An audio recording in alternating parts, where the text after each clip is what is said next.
What motion do you wish to make, sir? So I made it at the bench. The state asked the Agent Ray C.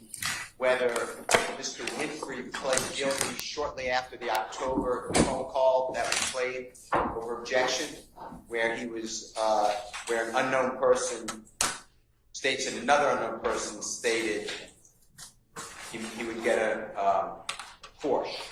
Yeah, we covered that already. So what's the, you have an additional objection, sir? Yeah, so this is my issue.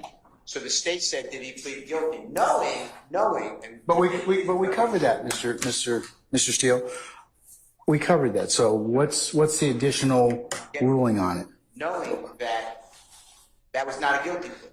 That was a coerced guilty plea is not a guilty plea. But we had a discussion at the bench, and I told you that you could inquire into that depending upon what was testified to.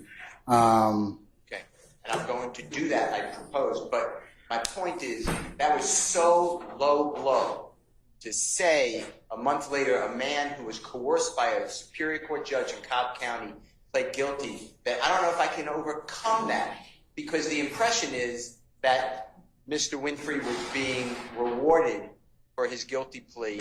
The state knows that guilty plea was not. But we don't know as I mentioned earlier, the bench, we don't know the circumstances of why that particular first guilty plea was rejected. I don't think it's relevant for our purposes. I don't think, and I think the state said they weren't going to get into it.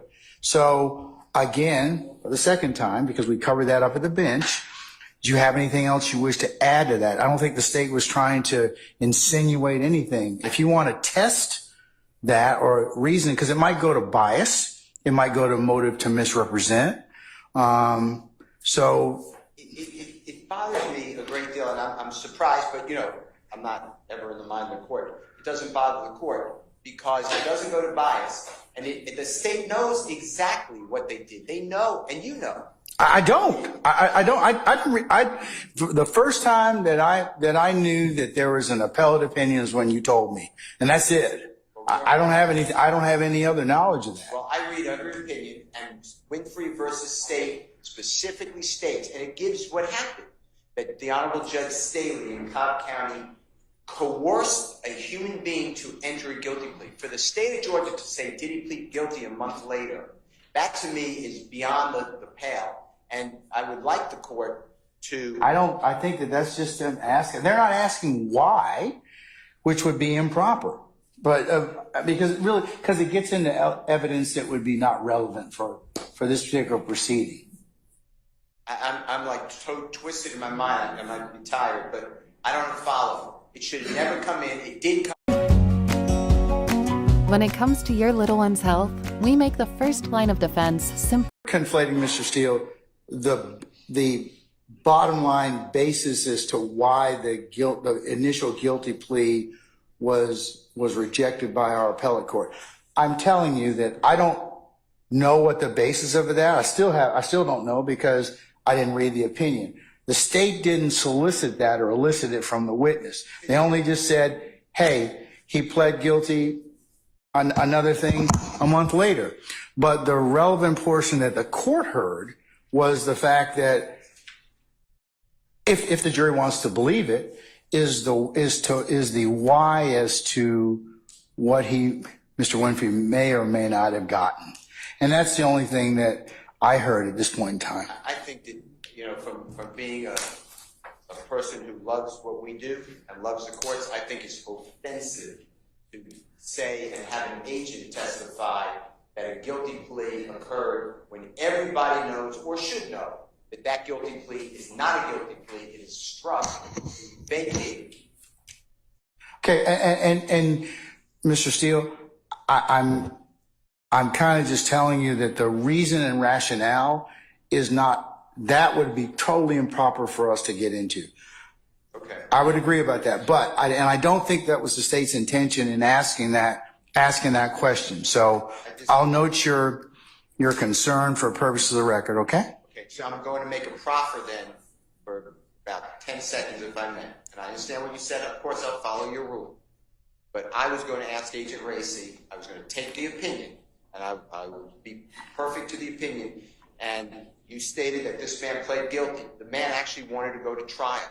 He could say yes or no. The man was then told by Judge Staley that she doesn't see him winning. She knows the people in Cobb County. They will not like him. He will go to prison. He's going to be sentenced for X number of years, whatever the opinion says, and then he can answer the questions, and I will then ask the court to strike that testimony again like I did earlier. I understand you're telling me it's not relevant. I believe that it should have never come in the first place, and the state of Georgia has misled the jury. He did not plead guilty a month later because we do not recognize that as a guilty. When I say we, our system of what we call just was not. It was perverted. Okay, all right. I appreciate your kindness. Can I have 2 more statements for this, though? If you don't mind. I understand the ruling. I just want to make 2 more statements. Yes. Okay, thanks. First one is, I don't know how the state can say I was going to, or anyone, maybe I shouldn't speak for other people. I never had a conversation with the prosecution that I would ever cross-examine a witness on a coerced guilty plea. You made a proffer, that's all. I mean, I don't think we need to spend more time with it, but well, I'm good. Said that they took the wind out of the sails. I never, ever was going to do that. Number 2, based upon your ruling, I understand it, and I'd just like you to, I'm going to move for a mistrial because I can't cross in it. If it's denied, can you just do what I've been doing? I'll deny the motion for mistrial. I'll go ahead and grant you. I will note that you've asked again for mistrial before the positing of the next question, which you've done. All right. Mr. Matthews, did you have something you wanted to Yes, tell? sir. I just wanted to chime in on that issue that has just been addressed by the court. I wanted to. Which issue, sir? That the Honorable Mr. Steele addressed with the court. Which one? Regarding the guilty plea. Okay. Or lack thereof. Okay. So essentially, Your Honor, when the state had Agent Racy on the stand, they started with the jail call. They played the jail call, give you a Porsche and a $250,000. Then they identified this person shot. What did you hear him say? Heard $250,000, Porsche purchase. What was significant about that call? And then, Your Honor, the state said, now did a month later did Jimmy Winfrey plead guilty? In the testimony, the response was he pled. Mr. Steele made an ask to approach. We approached. He made his points at the bench. After he approached, that's when the state furthered their question and said, hey, did something occur a year later, and did he take another plea? So that was afterwards. So in my mind, Your Honor, that sequence of questioning by the prosecution led the jury to assume and conclude that it was after he heard $250,000, after he heard that a Porsche was going to be given to him, he pled a month later.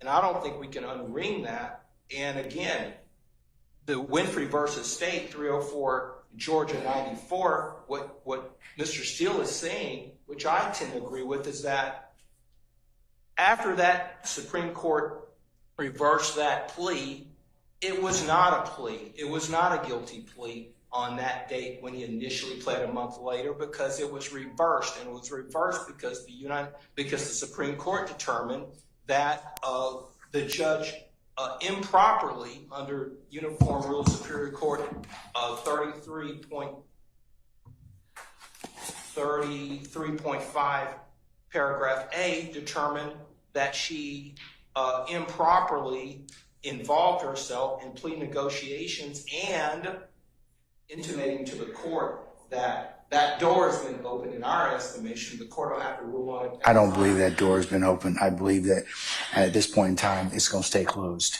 Okay? But I'll note your objection for the record. Thank you, Judge. All right.